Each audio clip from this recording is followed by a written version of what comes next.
ang mga kwento ng pag-ibig, kwento ng buhay at kwento ng pag-asa dito sa Barangay Love Stories. Love Stories.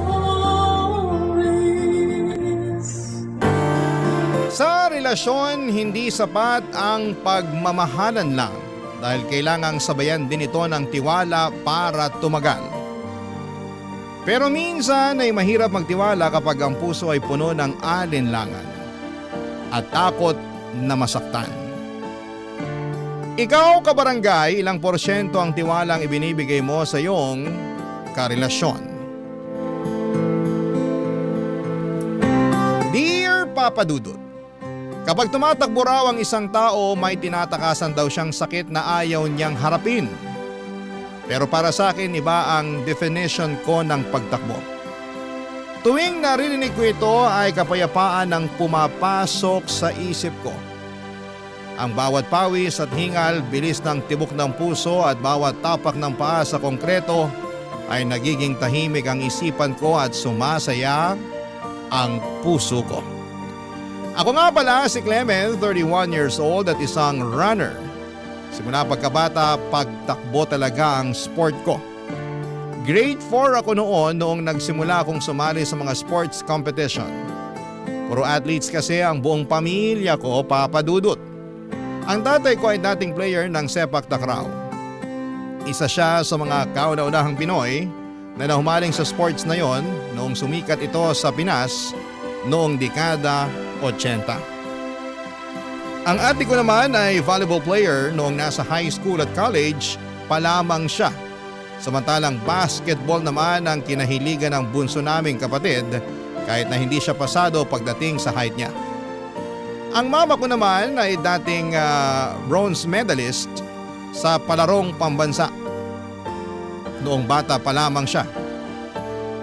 At dahil ako lang ang walang sport noon sa pamilya namin ay pinilit kong magkaroon ng sport para matawag din po akong atleta. Napansin ko na mabilis akong tumakbo noong bata pa lamang ako. Tuwing naglalaro kami ng habulan ng mga kaibigan ko ay hirap po silang habulin ako. Kaya malimit lang po akong maging taya, Papa Dudut. Sa katunayan, kung hindi dahil sa lola kong si Lola Nieves, ay hindi ako mapapasali sa track and field noong elementarya pa lamang ako. Siya kasi ang nagpupumilit sa akin na subukan ang pagtakbo at doon na po nagsimula ang running journey ko, Papa Dudut.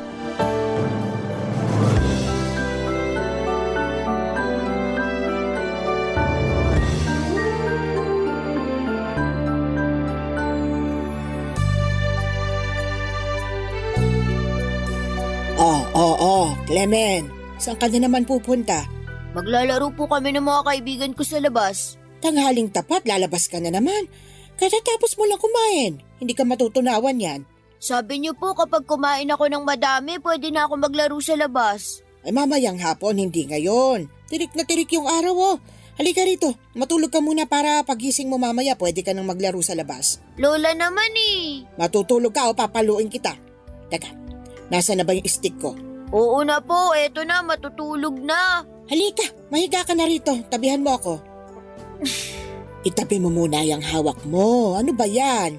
Raketa po ng badminton, magpa-practice sana kami para sa intrams eh.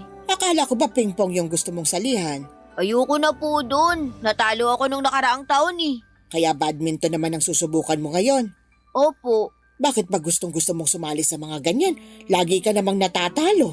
Never say die, sabi nga po nila, di ba? Tsaka ako lang po yung walang sport dito sa bahay. Gusto ko rin makipag-compete katulad ng mga kapatid ko. Hindi naman lahat nabibiyayaan ng galing sa sport eh. Malay mo naman, magaling ka pala sa ibang larangan. Sports po gusto ko eh. Gusto ko rin makapunta sa iba't ibang lugar para makipag-compete. Si ate nga, sumakay pa ng eroplano para lang makipaglaban ng volleyball eh. Gusto ko rin po ng ganun. Eh kung ganon, alamin mo muna kung saan ka ba talaga magaling. Dapat alam mo kung ano talaga ang gusto ng puso mo tapos yun yung salihan mong sport. Hindi yung sali ka ng sali tapos hindi mo naman pala gusto yung sinasalihan mo. Hindi ko po alam kung saan ako magaling eh. Eh di ba mabilis kang tumakbo? Nung pinapanood ko nga kayo ng mga kalaro mo, napansin ko na maliksi ka eh. Yun kaya yung subukan mong salihan? Yung pagtakbo po? Oo. Alam mo ba, nung dalaga pa ako, may sport din ako. Talaga po? Ano pong sport nyo? Sa track and field ako. Lumalaban ako dati sa long jump. Long jump? Paano po yun? Palayuan yun ang tinatalon. Sa track and field kasi, iba't ibang klase ng laro yan. May pabilisang tumakbo, may pagalingan sa pagtalon, meron ding palakasan ng pagbato. Subukan mong sumali sa track and field. Pwedeng-pwede ka sa mga sprint o di kaya relay. Paano po yung badminton? Isa lang ba pwede salihan? Baka naman pwede kang sumali sa parehong sport. Itatanong ko po yung coach ko kung pwede. Subukan mo yon. Sigurado kung magugustuhan mo ang track and field. Ang masamang epekto lang nun, mangingitim ka kasi palagi kang nasa arawan. Okay lang po yun. Matagal naman na po ako maitim eh. Lola, pwede niyo po ba akong turuan kung paano tumakbo? Madali lang naman yun eh. Pero sige, tuturuan kita ng ilang sekreto para mas mapabilis yung pagtakbo mo. Pwede po ngayon na. Ay hindi, matulog ka muna. Akala mo makakaisa ka sa akin ha? Excited na po ako eh. Gusto mo lang lumabas eh. Nung sinabi niyo na mabilis akong tumakbo, parang gusto ko nang maging runner kaysa maging badminton player. Mas gusto ko ata yun kaysa mag-badminton. Ay basta, kung ano man yung magugustuhan mo, susuportahan kita doon. Badminton man yan o running. Sana po manalo na ako sa intrams. Ako na lang kasi yung walang medal sa aming magkakapatid. Darating din tayo dyan. Darating din yung oras mo. Kaya nga po gusto ko nang lumabas sana para makapag-practice ako. Kahit anong sabihin mo, hindi pa rin kita papayagang lumabas. Ay, matulog ka muna. Hala sige, tama ng usap-usap. Ipikit mo na yung mga mata mo para magising ka ng maaga. Mas maaga kang makakalabas mamaya. Sige po. Ganon na nga po ang nangyari, Papa Dudut. Sinubukan kong sumali sa track and field at katulad ng inaasahan ay napunta ako sa mga running events. Unang salang ko pa lamang ay nakapag-uwi na agad ako ng medalya para sa 400 to 800 meters sprint. Doon na po nagsimula ang pagkahumaling ko sa pagtakbo. Kada hapon ay mag-isa kong sinasanay ang sarili ko sa maalikabok na field ng maliit naming paaralan. Sumabak po ako sa iba't ibang kompetisyon katulad ng city meet at regional competitions. Noong nakapagtapos ako ng pag-aaral, ipinagpatuloy ko ang pagtakbo sa pamamagitan ng pagsali ng mga fun run at marathon. Kapag may oras ay tumatakbo ako kada hapon sa isang open stadium na malapit lang sa bahay namin para magpapawis. Karaniwan nakakatakbo ako ng 7 to 10 kilometers para lang hindi kalawangin ang mga pako. Minsan na rin akong sumali sa marathon noon. Kaso nga lang ay simula noong nagkaroon ako ng injury at hindi ko na siya naulit pa. Ang pinakamalayong natatakbo ko na lamang sa ngayon ay half marathon o mahigit 21 kilometers. Papadudot para sa akin ang pagtakbo ang nakapagpabawas ng mga stress ko sa buhay. Nakakapag-isip ako ng maayos kapag nararamdaman ko ang pagod at adrenaline at dulot ng pagtakbo. Bukod doon ay maganda rin ito sa kalusugan at nakapagbibigay ito ng maayos at magandang pangangatawan. Dahil sa hobby kong yon, ay marami akong nakilalang bagong kaibigan na itinuring ko na rin sarili kong pamilya. Papadudot sa pamamagitan din ng pagtakbo ay nakilala ko ang nooy girlfriend kong si Shane, Papadudot.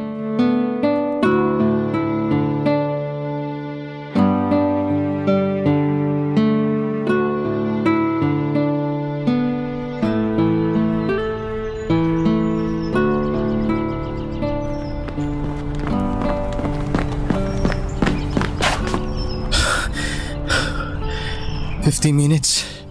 Okay na to. Para sa 10 kilometers. Hello, excuse me po kuya. Tapos na po ba kayong tumakbo? Oo, katatapos lang. Bakit? Pwede ko po ba kayo maabala? Magpapakuha lang sana ako ng picture. Pang story lang sa Facebook. Oo naman, sige. Walang problema. Salamat. Heto po yung phone ko. Ano bang gusto mong kuha? Full body o half lang? Full body na lang para kuha yung sapatos. Okay, sige. Ready na. 3, 2, 1. Ayan. Check mo muna kung okay na. Okay na po to. Salamat. Naku, walang problema. Maganda yung sapatos mo ah. Mahal yan, di ba? Mahal ba to? Hindi ko alam eh. Regalo lang kasi sa akin to ng birthday ko. Oo, mahal yan sa pagkakaalam ko. Actually, magaan siyang isuot. Hindi masakit sa paa. Kaya sulit din naman yung bayad kung sakali. Maganda nga yan pang takbo. Matagal ka na bang nagja-jogging dito? Parang ngayon lang ata kita nakita. Ngayon na lang uli. Hindi naman talaga ako pala takbo eh. Pero since may nagregalo sa akin ng running shoes, naisip kong gamitin na lang kaysa naman nakadisplay lang to sa bahay. Kaya pala. Nakakatuwa nga eh. Kasi dumarami na yung mga taong nahihilig sa pagtakbo ngayon. Uy, totoo yan. Halos lahat ng mga kaibigan ko, nasa running era na nila ngayon. Pero usually after a week, wala na uli. Para bang nakikisabay lang sila sa uso. Oo, maraming ganun. Pero at least, sinubukan nila kaysa naman nakapirmi lang sila sa bahay. Di ba? Maganda rin naman kasi yung benefits ng pagtakbo. Tama. Nakakatulong siya hindi lang sa physical kundi pati na rin sa mental at emotional health. Nakakawala kaya ng stress kapag tumatakbo ka? Nakakahingal nga lang. Sanayan lang yan. Ang mahalaga, nababawasan ka ng taba, di ba? Ay, oo nga. Yun din naman yung isa sa mga habol ko kung bakit ako nag-i-interest sa pagtakbo. Sana nga masustain. Kaya yan. Disiplina lang kailangan mo. Sa simula medyo mahihirapan ka pa mag-adjust pero kapag nasanay na yung katawan mo, maniwala ka sa akin, maa-addict ka sa pagtakbo. Hahanap-hanapin mo. Matagal ka na bang tumatakbo? Naku, bata pa lang ako, tumatakbo na ako. Oo, kaya naman pala. Kita sa legs mo, sobrang toned ng mga muscle mo sa pae. Talaga ba? Oo, yung pinsan ko batak sa gym yon, ganyan din yung legs. Hindi ko na pala kailangan mag-gym yan. Honestly, hindi na talaga kailangan. Athletic naman na yung build mo eh. Kung ako ang tatanungin mo, mas maganda yung mga ganyang katawan. Hindi OA sa sobrang laki ng muscles. Kanya-kanyang trip lang naman yan. Pero salamat, na-appreciate mo tong build ko. Walang anuman. Marunong lang talaga ako mag-appreciate. Taga rito ka lang ba? Oo, dito lang ako sa area malapit nakatira. Ikaw? Medyo may kalayuan ng konti yung bahay namin mula rito. Pero no choice kasi ito lang naman yung pinakamalapit na open space na pwedeng takbuhan eh. Ayoko rin naman tumakbo sa gilid ng kalsada. Bukod sa, alam mo na, polluted, nakaw aksidente rin. Oo, mas safe dito. Mas maaliwalas pa kasi may mga puno sa paligid. Teka, ano nga ulit pangalan mo? Ay sorry, hindi pa pala ako nagpakilala sa'yo. Ako si Shane. Ako naman si Clemen. Since nagsisimula ka pa lang sa pagtakbo, baka gusto mong itry sumali sa fun run. May fun run event akong sasalihan next month eh. Masaya yun. Naku, baka hindi ko pa kaya yung ganyan. Hindi pa ako ganong sanay sa pagtakbo eh. Beginner friendly naman yung mga fun run. May pang 3 kilometers, may pang 5K at 10K. Gaano na ba kalayo na tatakbo mo? Hindi ko sure eh. Hindi ko naman chine-check yung distance. Basta kapag napagod na yung mga paa ko, tumitigil na ako. Try mo kahit 3K lang. Sige ba, try ko. Pero hindi ko maipapromise ha. Check ko muna schedule ko para hindi magka-conflict. Kunin ko na rin FB mo para ma-message kita kung sakali. Okay, sige. Ito yung FB ko. Wait lang. Pagkatapos ng araw na yon, Papa Dudut, halos kada hapon na kaming nagkikita ni Shane sa stadium para sabay na mag-jogging. Minsan nga ay naghihintayan pa kami. Baguhan pa lamang noon si Shane sa pagtakbo kaya sa akin siya humihingi ng tips kung papaano mas mapaganda at mapadali ang pagtakbo nito. Tinuruan ko siya kung paano ang tamang form kapag tumatakbo, tamang paghinga, pati tamang estilo ng paa para makaiwas siya sa injury. Mula sa middle class na pamilya si Shane, Papa Dudut. Isa siyang accountant na nagtatrabaho sa bangko. Kaya siguro siya maputi at may maalapor sila ng kutis dahil araw-araw siyang nasa opisina at naka-aircon. Si Shane yung tipo ng tao na kahit pinagpapawisan na ay mukha pa rin siyang mabango. Kapag pagod ay namumula ang mga pisngi nito. Kapag nga tumatakbo kami ay palagi siyang pinapaligiran ng mga kalalakihang tumatakbo din. Marami ang lumalapit sa kanya para makipagkilala pero sa lahat ng mga taong nakilala niya, sa akin siya laging nakabuntot. Dahil doon ay mas naging close pa kaming dalawa, Papa Dudut. Naging routine na namin ang tumakbo kada hapon para magpapawis. Minsan nga kahit umuulan ay tumatakbo pa rin kami kasi sa totoo lang nakaka-addict ang tumakbo. Hahanap-hanapin ito ng katawan mo lalo na kapag nasanay ka na dito. Isang beses kada buwan ay sumasali rin kami sa mga fun run, Papa Dudut. Karaniwan, mga for a cause ang sinasalihan namin para kahit papaano ay nakakatulong ang pagtakbo namin sa mga taong nangangailangan. Papa Dudut, hindi ko inaasahan noon na ang closeness namin ni Shane, Papa Dudut, ay mauwi pa sa mas malalim na ugnayan. Buwan ang lumipas bago ko napagtanto na may laman na ang mga tingin ko sa kanya. Hindi nagtagal ay unti-unti pong nahulog ang loob ko sa jogger partner ko na si Shane, Papa Dudut. Barangay Love Stories. Barangay Love Stories. Sa unang tingin, akalain mong hindi namamansin ng tao si Shane. May aura kasi siya na parang hirap siyang i-approach. Akala ko noon ay maarte siya at mataas ang standards.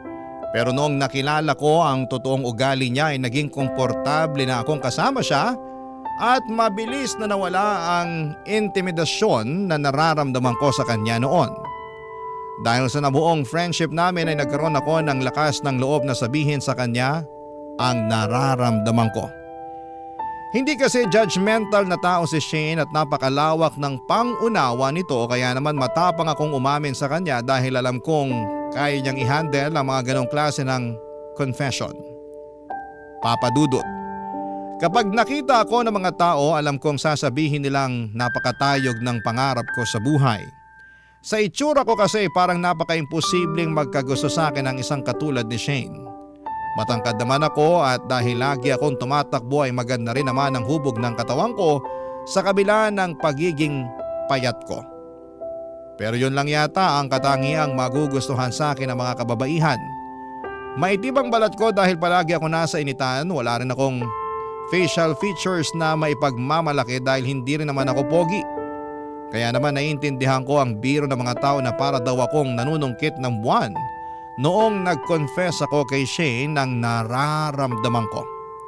Pero sa maniwala man kayo o hindi, binigyan ako ng chance ng babaeng gusto ko. Katulad nga ng sinabi ko, hindi judgmental na tao si Shane. Niligawan ko siya ng ilang buwan hanggang sa pareho naming isinugalang puso namin at nagkaroon kami ng relasyong dalawa.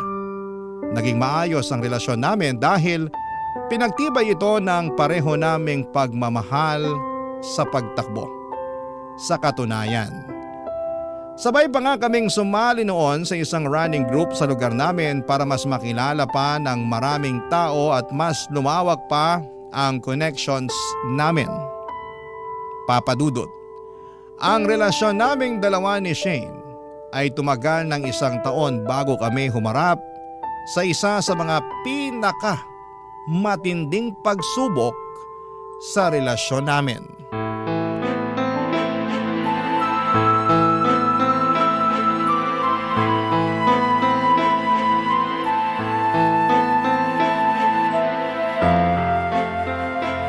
Sa susunod, matuto kang lumugar! Clement, tama na yan. Ano ba? Pinagsabihan na kita nun, di ba? Ba't ginagawa mo pa rin? Ano, tatanga-tanga ka? Hindi mo ako maintindihan? Peste ka? Sabing tama na yan eh. Dito ka nga muna. Lumayo muna tayo bago pa kayo magbasagan ng mukha dyan. Halika na. O ano? Bakit ba ang init ang ulo mo? Pagsabihan mo yung lalaking yan ha, matagal na ako nagtitimpi dyan. Ano ba kasing kinagagalit mo sa kanya? Wala naman siyang ginagawang masama ah. Ikaw yung unang sumugod na walang rason. Anong walang rason? Kahit siya patanungin mo, alam niya kung bakit ako nagkakaganito.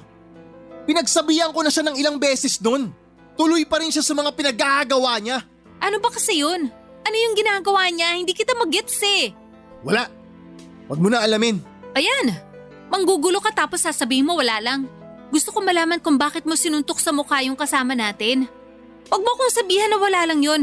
Ako pa talaga yung nanggugulo? Eh bakit? Sino ba yung nanugod? Hindi ba ikaw? Ang saya-saya namin nag-uusap tapos bigla ka nalang susugod. Sabi na eh. Sabi ko na hindi mo talaga ako maiintindihan eh. Ang labo mo kasi kausap. Paano kita maiintindihan kung hindi ka naman mag-e-explain sa akin? Ano ba kasi nangyari? Ipaliwanag mo sa akin para maintindihan kita. Yung lalaking yun, pinagsabihan ko na siya na lumayo-layo sa'yo. Bakit naman? Wala naman siyang ginagawang masama ah. Sa mga mata mo, wala. Pero sa akin, meron. Tulad naman ng ano? Ano yung mga ginawa niya mali para sa'yo? Hindi mo ba napapansin? Nilalandi ka nung lalaking yun. Ha? Anong nilalandi? Lagi siyang nakasunod sa'yo. Lagi siyang sumisingit sa mga usapan natin. Tapos kung makahawak siya sa'yo, kung saan-saan dumadapo yung mga kamay niya. Nakikita ko lahat yun, Shane. Kung paano kanya tingnan at kausapin na parang wala ako sa tabi mo. Teka, sinasabi mo bang nagsiselos ka sa mga ginagawa niya? Kemi naman. Wala ba akong karapatang magselos? Meron, pero out of place yung pagsiselos mo eh. Paanong out of place yun? Lalaki ako, Shane. At alam ko kung paano gumalaw yung mga kapwa ko lalaki. Huwag mo sabihing friendly lang yung taong yun. Dahil malayo sa pagiging friendly yung mga galawan niya. Ayokong i-invalidate yung nararamdaman mo pero sa tingin ko, misunderstanding lang to lahat. May gusto sa'yo yung lalaking yun. Hindi yun misunderstanding lang. Oo, alam ko. Pero hindi siya yung sinasabi ko na may misunderstand mo, kundi ako. Teka sandali, alam mo? So ibig sabihin, aware ka na may gusto siya sa'yo? Nag-message siya sa akin one time. Yung mga message niya minsan may mga laman. Pero hindi ko naman siya na-entertain eh. Sinabihan ko agad siya na may boyfriend ako. At baka ma-misinterpret mo yung mga message niya. Since then, hindi ko na nire-replyan yung mga chat niya. Alam mo naman pala eh. Tapos ako yung sasabihan mo na wala sa hulog? Hindi naman sa ganun. Kung sinabi mo lang sana agad sa akin na nagsiselos ka pala, sana ako na yung gumawa ng paraan para hindi na kayo mauwi sa suntukan. Sinabihan mo na lang sana ako na lumayo sa kanya. Gagawin ko naman yun eh. Ha? Dapat nga hindi ko na sinasabi yun eh. Dapat matik na sa'yo yun. Hindi ganun yun. Kailangan natin na mas maayos na communication. Kung ano yung nararamdaman mo, kailangan mong sabihin sa akin. Hindi ko manghuhula.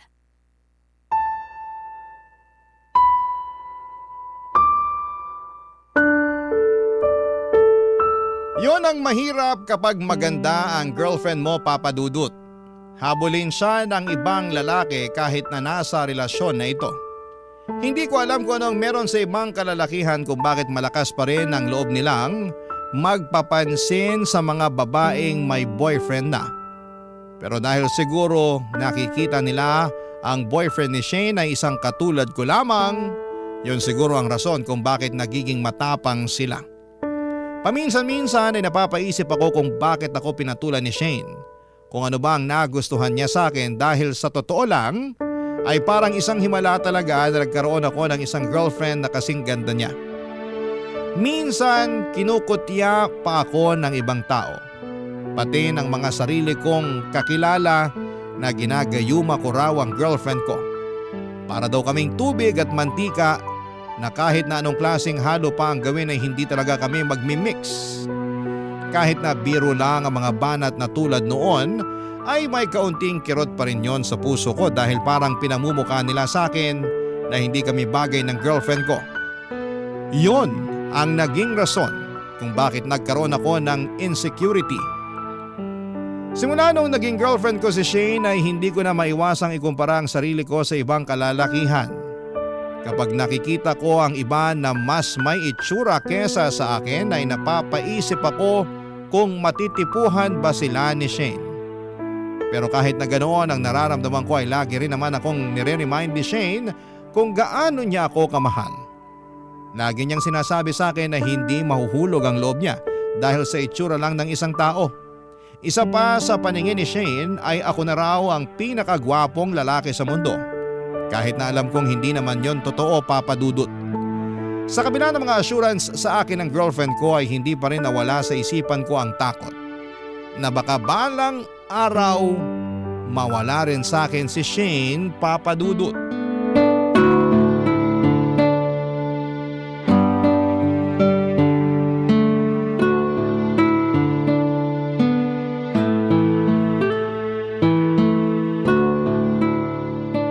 Apo, halika nga rito.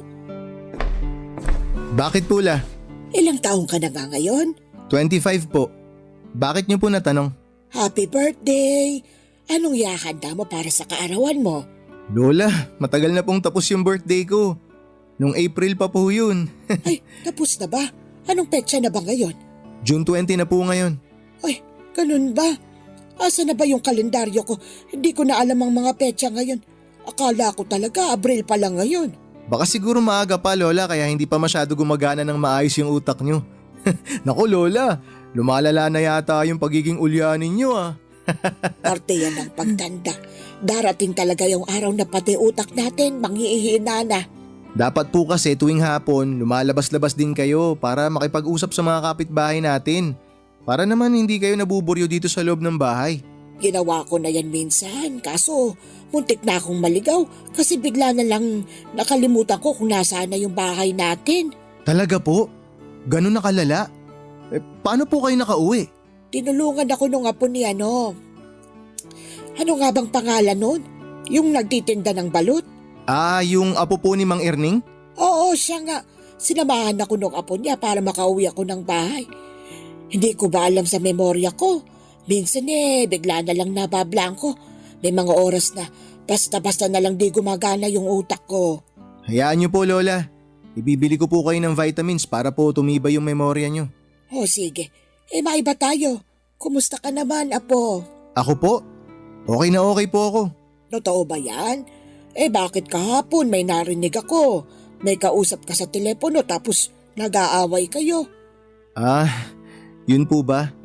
Si Shane po yun. Nagkaroon lang po kami ng konting pagtatalo. Ano namang pinagtalunan yung dalawa? Maliit na bagay lang po, Lola. Walang maliit na bagay sa mga pagtatalo. Ang pagtatalo ay pagtatalo pa rin na maaring pagmula ng dahilan para masirang relasyon nyo. Bali ang nangyari, hindi lang po kami nagkaintindihan sa isang bagay. Huwag mong hayaang maipon yung mga hindi pagkakaintindihan na yan. Ako, isipin mo, kapag nagkaroon ng pagkaliit-liit na crack ang isang baso, tapos nadagdagan pa ng ilang mga crack, sa tingin mo, saan mapupunta yon? Sa tuluyang pagkabasag po? Tama. Kaya kahit gaano pa kaliit yan, makasisira yan sa relasyon kapag hindi nyo inagapan. Huwag mong hayaang magkaroon ng crack yung relasyon nyo ni Shane. Ano po bang gagawin ko? Sa totoo lang po, Lola, mababaliw na po kasi ako sa sobrang pag-overthink. Ano namang iniisip mo na ikababaliw mo? Marami po kasing umaali-aligid kay Shane ngayon, Lola eh. Tsaka kitang-kita na mas maganda yung katayuan ng buhay sa akin. Mas pogi. Ayun nga, may mga sasakyan, mayaman. Natatakot lang po ako na baka maagaw po siya ng iba. Bakit? Hindi mo ba siya ipaglalaban kung sakali? Hindi ba kapag may ninakaw sa atin, ginagawa natin lahat para mahanap yung bagay na nanakaw sa atin? Hindi mo ba kayang gawin yon? Kaya ko naman po, pero paano kung hindi na yun maibalik? Di huwag mong hahayaan na manakaw sa'yo. Kung nagkaroon tayo ng isang bagay na mahalaga para sa atin, dapat inaalagaan natin yon, pinapantayan, hindi hinahayaang manakaw ng ibang tao. Ay, ang hirap po eh. Mahirap kasi duwag ka. Grabe naman po, Lola. Hindi naman po ako duwag. Hinahayaan mong talunin ka ng mga isipin na hindi mo naman hawak. Nagpapadaig ka sa mga bagay na hindi pa nangyayari. Nagpapadala ka sa takot ng hinaharap. Duwag ang tawag doon, apo. Kung ganun, ano po ba ang dapat kong gawin? Hanapin mo yung pundasyon ng relasyon nyo ni Shane. Paano ba ito nagsimula? Saan nanggagaling yung pagmamahalan ninyo?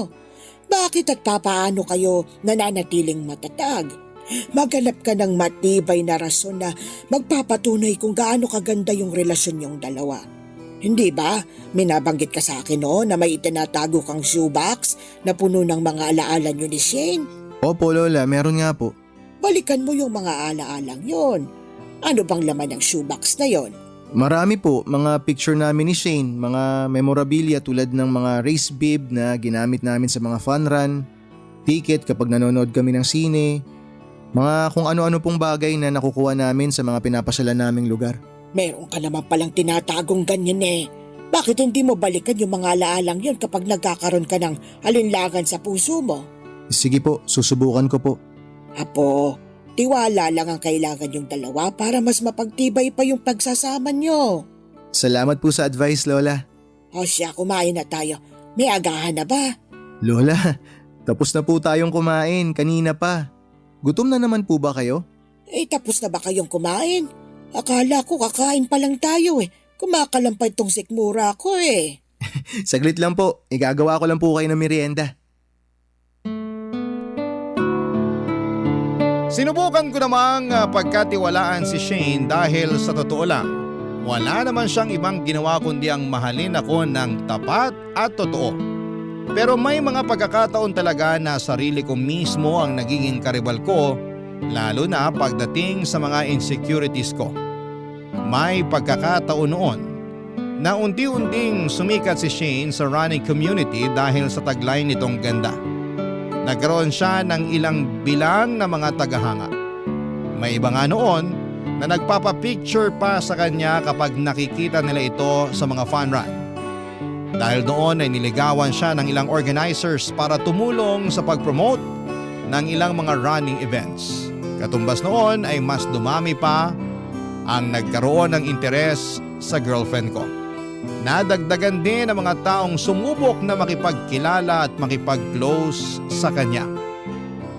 Aaminin ko, Papa Dudut, mas lumala ang nararamdaman kong insecurity ng mga panahong yon.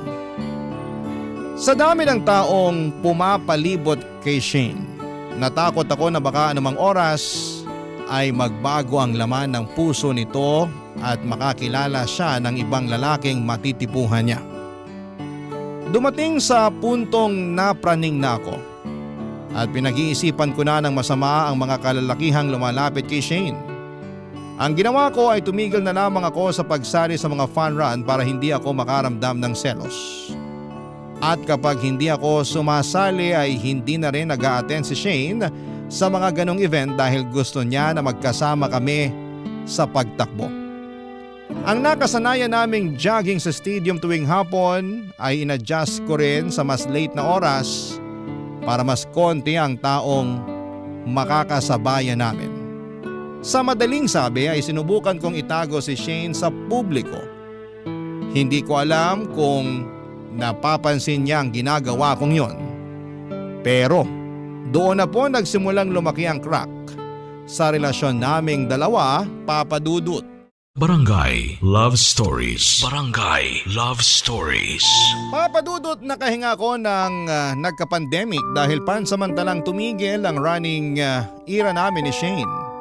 Dahil lockdown ay nagkaroon kami ng hindi inaasahang long distance relationship. Kahit magkahiwalay ay naging maayos naman ang relasyon namin hanggang sa natapos nga ang lockdown.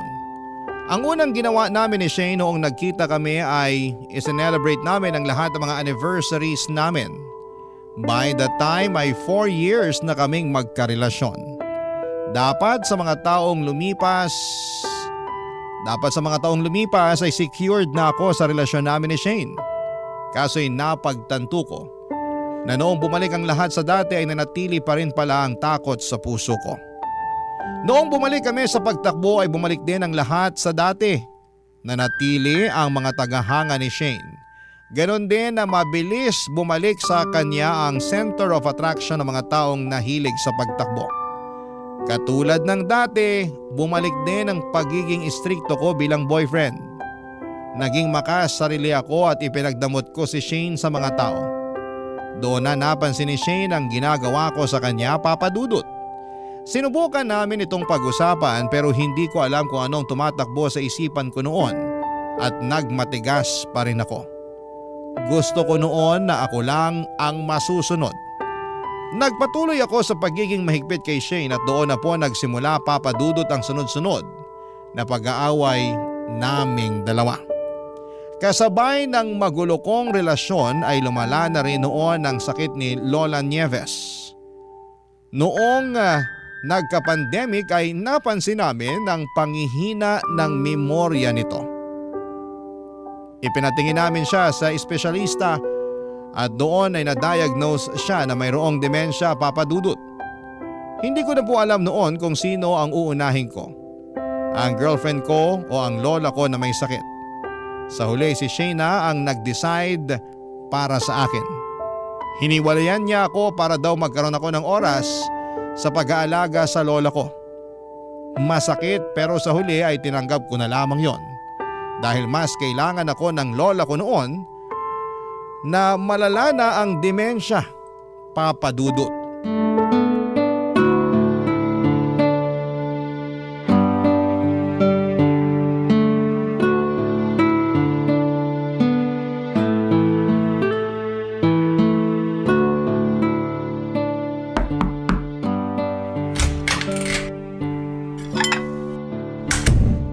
Lola, gising na po para makakain na kayo ng agahan.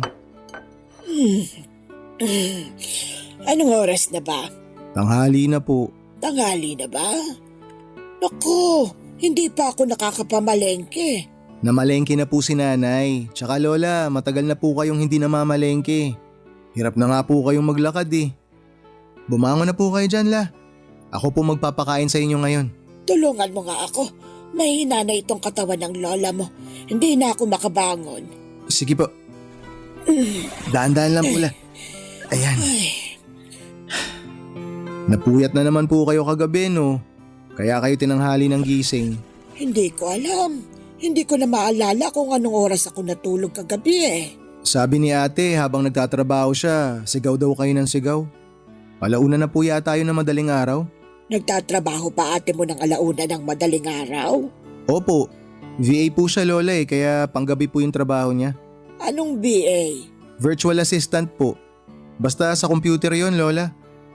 Eto po, subo niyo na po to. Isda yung ulam ha. Ay nga pala, yung nobya mo, si Shane. Hindi na siya nagpupunta rito sa bahay ah. Lola naman eh. Pinagtitripan niyo na naman ako. Matagal na po kaming hiwalay ni Shane. 1 taon na po. Hiwalay na kayo? Anong nangyari? Hindi ko na po mabilang kung ilang beses ko nang ikinuwento sa inyo yung dahilan ng hiwalayan namin eh. Uulitin ko na naman po ba? Eh wala ka pa namang nakukwento sa akin ha. Naku si Lola talaga, ulyanin na. Nagloko ka ba kaya kayo naghiwalay? Hindi po ah. Naisip lang namin na maghiwalay muna para makapag-focus kami sa mga buhay-buhay namin tsaka para na rin mabantayan ko kayo ng maayos. Eh bakit mo naman ako babantayan? Kasi po, hindi na kayo tulad ng dati na malakas pa. Kailangan nyo rin ng tao na aalalay sa inyo kasi hindi na kayo makapaglakad. Nakakalungkot naman, naghiwalay na pala kayo. Sayang si Shane, ang ganda-ganda pa naman niyang dalaga. Ganun po talaga eh. Wala na talaga sigurong forever ngayon. Naalala ko doon, lagi siyang pumupunta rito sa bahay eh. Lagi niya akong binibigyan ng prutas. Alam po kasi niya na favorite niyo yung orange. Kaya lagi niya kayong dinadalhan nun dati. Ay nga pala, bakit hindi na dumadalaw dito si Shane? Nakalimutan na ba niya ako? Lola, hindi na po makakapunta rito si Shane kasi matagal na po kaming hiwalay. Naghiwalay na kayo? Bakit kayo naghiwalay? Ay nako, paano ba ako makakapag-move on nito kung pati kayo hindi makapag-move on sa ex ko? Naghiwalay po kami ni Shane kasi, ewan ko, masyado akong insecure. Hindi ko na alagaan ng maayos yung relasyon namin. Iniwan niya na ako kasi sawa na siya sa pagiging duwag ko. Bakit mo naman hinayaang mapunta sa hiwalayan yung relasyon niyo? Kasalanan ko po, alam ko naman po yun. Itinabi ko pa naman yung shoebox na puno ng mga alaala niyo. Shoebox? Teka, itinapon ko na yun noon ah. Hindi, pinulot ko yun nung nakita kong nakakalat sa tapat ng bahay. Ay, saan ko ba inilagay yun? Nandirito yata sa ilalim ng kama ko. Tingnan mo nga. Patingin nga ako nandito. Nasaan? Ah, eto! Nandito nga! Tinapon ko na po to last year la. Nung naghiwalay kami, tinapon ko na to sa basurahan. Pinulot nyo pala? Mahalaga yung mga laman yan, hindi ba? Kaya, hindi yan dapat basta-basta na itinatapon. Mabuti na lang na isalba nyo to. Kukunin ko na po to ah. O siya, sa'yo naman yan eh. Sige po Lola, maghuhugas lang po ako sandali. Balik ako mamaya para pakainin kayo ng merienda. Matutulog na lang ulit ako. Inaantok pa ako eh. Kapag dumalaw dito si Shane, gisingin mo na lang ako ha. Ay, opo. Papadudot, mahirap ang mag-alaga ng taong may demensya. Kailangan mong paulit-ulit na ipaalala sa kanila ang mga bagong kaganapan sa buhay nila dahil hindi na kayang mag-retain ng bagong impormasyon ang kanilang utak. Halos araw-araw ko noong nire-remind si Lola Nieves na hiwalay na kami noon ni Shane. Palagi kasi niya itong hinahanap, lalo na't sobrang close ng dalawa noong magkarelasyon pa lamang kami. Lagi noong nasa bahay si Shane para bisitahin si Lola dahil never siyang nakaranas na magkaroon ng lola sa parehong side ng magulang niya. Noong pandemic naman ay araw-araw din nakikipag-video call si Shane sa amin para kausapin si Lola tuwing wala itong magawa sa bahay nila. Papadudot, aaminin ko na noong mga panahong yon ay sobrang miss ko na si Shane. Kahit na anong pilit kong kalimutan siya para makapag-move on mula sa kanya ay lagi ko siyang naaalala dahil lagi siyang hinahanap-hanap ni Lola. Noong mapag-isa ako ay binuksan ko ang shoebox na itinago ni Lola. Sa pamamagitan ng mga memorabilia na nakalagay sa shoebox ay isa-isa kong inalala ang mga masasayang araw na magkasama kami ni Shane. Doon ko lang napagtanto kung papaano ko sinira ang masayang relasyon naming dalawa. Ako ang dahilan ng lahat. Ako ang may kasalanan kung bakit niya ako iniwanan dahil sa kawalan ko ng tiwala sa sarili ko at sa relasyon naming dalawa. Mahal ko pa si Shane, Papadudot, pero dahil sa nangyari ay parang nahiya na akong i-approach siya noon. Hindi ko po alam kung papaano ko siya lalapitan dahil para bang ako mismo ang sumira ng chance para sa kanya. Pero habang pinagmamasdan ko ang memorabilia namin na nakatago sa shoebox ay isang ideya ang pumasok sa isipan ko. Matagal nang hinihiling ni Lola Nieves na makita si Shane, kaya naman naisip kong gamitin yon para kontakin ulit siya. Minessage ko siya isang gabi para ipaalam sa kanya ang lumalalang estado ni Lola Nieves, pati na rin ang request nitong makita siya ulit. Mabuti na lamang at pumayag si Shane na makita ulit si Lola Nieves, Papadudot.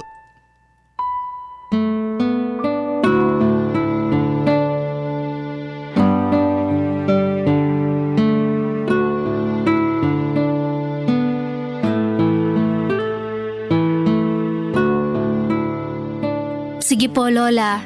Mauna na po ako, ha? Palakas po kayo. Kumain po kayo na marami. At saka huwag niyong kalilimutan mag-take ng vitamins. Uuwi ka na ba? Kadarating mo lang ah. Lola, kaninang tanghali pa po nandito si Shane. Paggabi na po. Pauwiin niyo na siya, Lola. Baka kasi naaabala na natin yung oras niya eh. Sa totoo lang, gusto ko pa nga sana magstay. Since wala naman akong ginagawa sa bahay ngayon eh. Pero paggabi na rin kasi. Balik na lang po ako sa susunod, Lola. Oh sige, salamat ha sa pagdalaw mo sa akin. Mag-iingat ka pa uwi. Salamat pala sa dala mong prutas. Prutas? Baka nalito siya nung mga panahong dinadalaw mo siya noon na may dala kang prutas. Kunwari na lang, nagdala ka ngayon. Okay. Opo, Lola. Walang anuman po. Next time, ipaalala mo sa akin yung prutas, ha? Para hindi ko makalimutan. Okay, sige, papaalala ko sa'yo. Oh siya, Clement. Ihatid mo na itong nobya mo. Si Lola naman parang ewan. Bumisita lang dito si Shane bilang kaibigan, hindi po bilang… Hayaan mo na. Mas maganda na yung happy memories na lang yung naaalala niya. Mas mabuti yun kesa ipaalam pa natin sa kanya na hiwalay na tayo. Baka mamaya malungkot pa siya. Kahit naman ipaalam natin, makakalimutan pa rin niya eh. Kung sa bagay. Sige po, La. Alis na po ako. Oh sige. Hatid ko lang po si Shane sa labas, La. Mag-ingat kayo. Sana naman makita ko kayong ikasal bago ako mamatay. Naku, La, malakas ka pa. Hindi ka pa mamamatay. Kung ano-ano pong iniisip niyo dyan, Lola. Magpahinga na po kayo. Kaya hatid ko lang tong si Shane, babalik din po ako agad. Halika na, Shane. Baka kung ano pa masabi ni Lola eh. Salamat pala na pinaunlakan mo yung imbitasyon ko ha. Gustong gusto ko kasi talaga makita ni Lola ulit eh. Wala yun. Namiss ko rin naman si Lola Nieves eh. Nung sinabihan mo ako na gusto niya ako makita, Wala nang patumpik-tumpik pa. Oo, agad ako. Alam mo namang gagawin ko lahat para kay Lola eh. Sobrang saya niya ngayon na nakita ka niya. Natawa nga ako eh. Akala niya tayo pa. Kahit naman ulit-ulitin kong sabihin sa kanya na wala na tayo, hirap na talaga siya makaalala ng mga bagong impormasyon. Basta ang naaalala niya, yung mga panahon bago mag-pandemic. Nagsimula kasing lumala yung sakit niya nung pandemic eh. Ang hirap siguro ng ganun, no? Puro mga alaala na lang from the past yung naaalala niya. Kaya nga eh. Para kang nakakulong sa mga alaala ng nakaraan. Pero nagulat talaga ako. Ang lala na pala ng sakit ni Lola. Nakakalungkot makita na yung dating malakas at puno ng wisdom na si Lola Nieves. Humihina na yung memorya. Parang kailan lang nung ang lakas pa niya magkwento tungkol sa mga pagiging pasaway niya nung bata siya. Actually, hindi ko rin inaasahan na ganun yung mangyayari kay Lola eh. Hanggang ngayon, medyo in denial pa ako. Na yung matandang sobrang lakas na akala mo kasing lakas ng kalabaw, nanghihina na ngayon. Yan talaga yung mga bagay na hindi natin may iwasan. Kaya nga maganda na habang bata pa tayo, magawa at maranasan natin yung mga bagay na gusto nating gawin para wala tayong pagsisihan sa pagtanda natin. Ikaw ba? Ano pa yung mga gusto mong gawin at maranasan habang bata ka pa? Alam mo na yon. Sa lahat ng tao na nakakakilala sa akin, ikaw ang nakakaalam ng mga bagay na gusto ko sa buhay.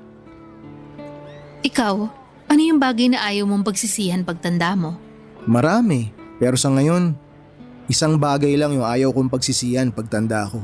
Ano yun? Ikaw. Na hindi kita ipinaglaban. Na hindi kita inalagaan. Na pinakawalan lang kita. Shane, may pag-asa pa ba ako para baguhin yung mga bagay na yon? Ikaw dapat ang tanungin ko niyan. Magkakaroon pa ba tayo ng pag-asa? Kapag pinagbigyan kitang baguhin yung gusto mong baguhin? O mauuwi lang ulit tayo sa dati? Marami nang nagbago sa akin simula nung naghiwalay tayo. Marami akong na-realize. Marami akong natutunan. Sisiguraduhin ko na kapag nagkaroon tayo ng second chance, hindi na mangyayari pa yung nangyari dati. Kung ganun, ba't di natin itry ulit? Gusto mo bang subukan natin ulit?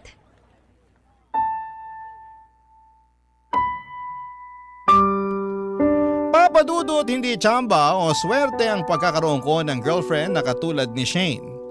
Katulad ng sinasabi ng ibang tao sa akin, ang relasyon namin ay nabuo dahil sa tunay na pagmamahalan at malaki ang pasasalamat ko.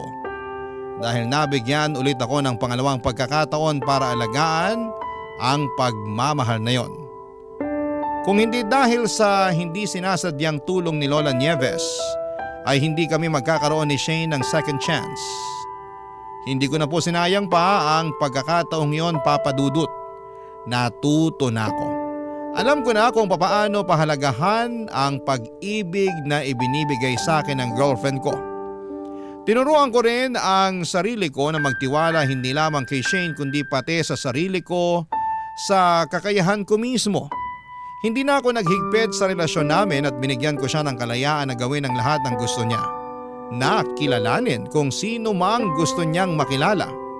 Wala na akong pakialam noon kung maraming humahanga sa angkin niyang kagandahan. Ang mahalaga, ako ang bumihag sa kanyang puso. Bumalik kami sa dati naming gawin. Ang araw-araw na pagtakbo sa stadium at pagsali sa mga fun run.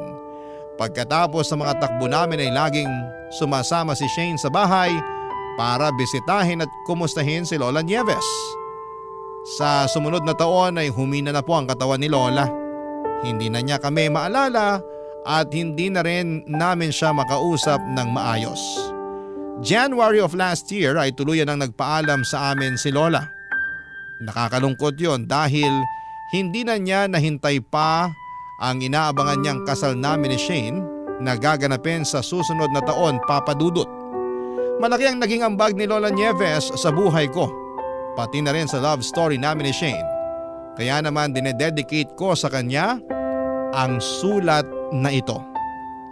Dito na po nagtatapos ang kwento ng buhay namin at mabuhay po kayo, Papa Dudut, at sa lahat ng inyong mga tagapakinig. Ang inyong forever, kapuso at kabarangay, Clemen. Kwentuhan naman tayo dito sa comment section.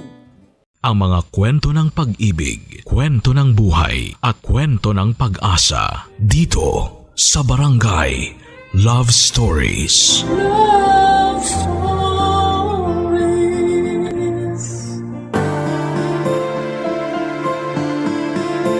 Sinasabing ang isang tao ay dapat may paninindigan, kaya dapat ay may sariling desisyon. Pero habang bata pa ay dapat na sumusunod sa gabay ng magulang bago ang kalayaang magdesisyon sa sarili. Ikaw kabarangay, ilang taon ka nang masabi mong naibigay na sa iyo ang kalayaan na magkaroon ng sariling desisyon? Dear Papa Dudut, ako po si Philip, 23 years old at nag-aaral sa isang university dito sa Maynila. Graduating na po ako sa kursong advertising. Ang mga magulang ko po ay nasa ibang bansa mula noong 3 taon pa lamang ako. 5 beses pa lamang silang nakakauwi sa Pilipinas, kaya sa buong buhay ko ay 5 beses ko pa lamang silang nakakasama ng tigi-1 buwan. Iniintindi ko na lamang po ang sitwasyon ko dahil nasa pangangalaga naman ako ng 2 lola ko. Si Lola Juliana na 81 years old ay ang lola ko sa tatay at si Lola Aurelia naman ay 80 years old ay ang lola ko sa nanay. Pareho pong wala na ang mga lolo ko. Kaya kung susumahin sa edad kong 23 ay 20 taon na silang nag-aalaga sa akin. Nakumbinsi ng mga magulang ko ang mga nanay nila na tumira sa isang bubong para maalagaan ako. Pabor daw sa lahat ang ganong klase ng setup. Hindi kami mahihirapan na 3. Kesa palipat-lipat ako ng bahay, depende kung sinong lola ang nakatoka para alagaan ako. Mas maganda raw na magsama na sila para mas madali. Noong buhay pa ang mga lolo ko ay maayos naman ang samahan ng 2 kong lola. Pero nung pareho na silang mabiyuda ay nagsimula na silang magkontrahan at hindi magkasundo. Mahal ako ng 2 lola ko, kaya lang ay alam niyo naman ang mga matatanda. Dahil sa magkaiba kami ng henerasyon ay may mga hindi sila maintindihan kaya masyado silang naghihigpit. Minsan pag maliliit na bagay lang ay hindi ko na sinasabi sa kanila. Pero may mga bagay kasi na ayokong inililihim sa kanila, Papa Dudut. Pero gaya ng araw-araw ay umaga pa lamang ay nagtatalo na ang mga magulang ko, Papa Dudut.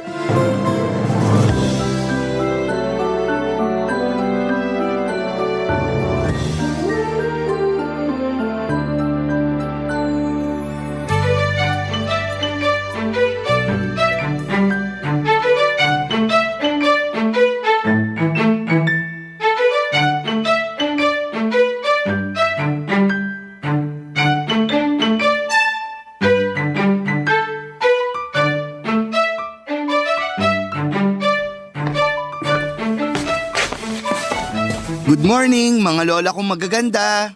Magaganda? Sino yung isa? Oo nga, apo ko. Sino yung isa kung ako yung isa? Ay nako. Wag mo nang pakinggan yan at nag-iilusyon na naman. Tama. Ilusyonada kasi yan eh. Kausap mo sarili mo. Kausap ba kita? Oh, tama na yan. Pagsisimula na naman yan eh. Ewan ba sa iba dyan? Sino kaya ang iba na nandito? Nagtanong pa. May nagsasalita ba? Okay, ulitin po natin ha. Good morning mga lola ko. Good morning, apo ko. Huwag kang ang sumasabay. Kung alam ko lang nasasabay ka, edi humikab na lang sana ako. Okay, kumusta kayo? Mabuti. Tigilan mo nga yan. Ikaw ang tumigil. Sandali, ganito na lang. Isa-isa ko na lang kayong tatanungin. Mabuti pa. Unahin mo akong tanungin. Mas matanda ako. Kaya apo ko, akong una mong tanungin. Ay wala namang umaangkin ng katandaan mo. Manahimik ka. Buwan lang ang itinanda ko sa'yo. Pati ba naman edad pag-aawayan nyo? Eto kasi. Turo ka ng turo, manuno ka sana. O di namin mong nuno sa punso ka. Ikaw lang naman ang itinuro ko eh. Sige, naamin kong nuno ako kasi impacta ka. Ano? Sandali sabi, pwede po ba? Ang aga-aga eh. Oh, wala na magtuturuan. Mabuti pa kumain na lang tayo. Mabuti pa nga. Eto, nagluto ako ng itlog. Gaya-gaya ka, nagluto din ako ng itlog. Anong gaya-gaya? Nauna akong gumising at nauna ako nagluto. Gaya-gaya ka pa din. Siguro ginamit mong pagkamangkukulam mo't inalam mo kung ano lulutuin ko. Lola, wala naman pong problema kung parehong itlog ang niluto nyo. Baka magkaiba naman ang luto. Ano po ba ang niluto nyo, Lola Juliana? Sani, basta yung hindi pinate. Magluluto, hindi alam ang tawag. Ano po bang niluto nyo, Lola Aurelia? Upside down egg. Po? Yung hindi binate. Sunny side up. Oh, loko, ang yabang kasi. Mali naman ang tawag sa niluto niya. Iniiba mo usapan para wag mahalata na ginaya mong niluto ko. Kahit pareho kayo ng niluto, magkaiba naman siguro ang lasa. Natural po ko. Yung sa akin may lasa, yung sa kanya wala. Yung sa akin masarap. Yung sa kanya, mapapapwe ka. Ano? Oh, pikon? Namumuro ka na ha? Okay na, please. Kumain na tayo. Unahin mong kainin tong sakin para hindi ka agad maumay. Unahin mo itong sakin para maalala mo ang lasa ng masarap sa hindi. Kakainin ko yan pareho, kaya wag na kayong mag-away. Sisimulan kong amuyin. Ang bango. Natural, luto ko yan eh. Eh bakit? Nilagyan mo ba ng pabango? Oo, para masapawan yung sangsang ng niluto mo. Patawa ka. Ganito na lang, para mapatunayan nyo ang mga sinasabi nyo, ayan, pinagpalit ko ang mga itlog. Gusto kong tikman nyo ang luto ng bawat isa. Saka kayo magkomento. Kakainin ko yung niluto niya? Opo. Bakit ayaw mo? Natatakot kang mapahiya? At bakit ako mapapahiya? Kumpiyansa ako sa luto ko. O di tikman mo yung niluto ko. Ayoko! Walay ko kung may lason yan. Eh bakit mo naisip yan? Siguro nilagyan mo ng lason itong niluto mo, no? Mga lola naman, ipapakain nyo po ba sa akin ang may lason? Hindi! Oh, ganun naman pala eh. Sige na, tikman nyo na. O eto na. Titikman ko na. Kundi dahil sa'yo, apo, wala talaga akong balak tikman to eh. Pwede! Ang pangit ng lasa! Mas pangit ang lasa nitong niluto mo! Ibig sabihin, hindi nyo nagustuhan ang mga niluto nyo? Hindi ko naman pinagpalit yan eh. Sarili nyong luto ang tinikman nyo. Mabuti pa, kakain na ako.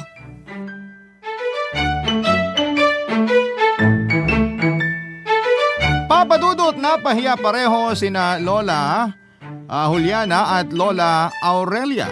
Nanahimik silang pareho habang nakaupo. Ako naman ay kumain ng magana kasi pareho namang masarap ang luto nila. Alam ko po na itlog lamang yon na pinirito pero may kanya-kanya po silang mga timpla para sumarap ang lasa ng itlog at gustong gusto ko ang luto nilang dalawa. Kahit na nagpipintasan sila sa luto ng isa't isa ay ganun po ang mga lola ko ay walang sandali na sasayangin pag nagkatinginan lang ang dami ng sasabihin sa isa't isa. Pero ganun lang po sila. Hindi naman sila nagsasakitan o nagpipisikalan. Mas bibig ang ginagamit nilang pareho na pareho naman silang alaskador kaya walang natatalo o nananalo sa kanilang dalawa. Isa pa nung natanong ko sila nang magkahiwalay kung nagkasakitan na ba sila ay pareho lang ang sinagot nila sa akin. Ayaw daw nila na makita ko sila na nagkakasakitan kasi ayaw daw nila na lumaki na bayolente ako kaya hanggang bungangaan lang daw sila. Ramdam ko naman na mahal nila ang bawat isa. Yun nga lang papadudot pag ako na ang topic ay hindi sila magkasundo dahil may kanya-kanya silang gustong gawin na paraan para sa ikakasaya at ikakabuti ko. Pero nakaisip ako ng solusyon sa susunod na magbangayan sila. Susubukan kong pasukan ng drama. Titingnan ko kung ano ang magiging reaksyon nila. Papadudot.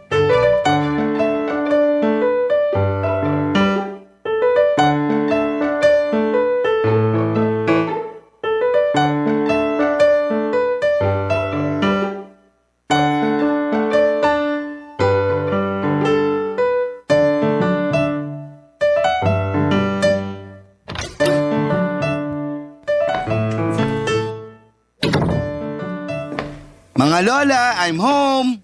Ay, nandiyan ka na pala, apo ko. Bruhang ito ang sabi nga I'm home eh. Eh di nandyan na siya.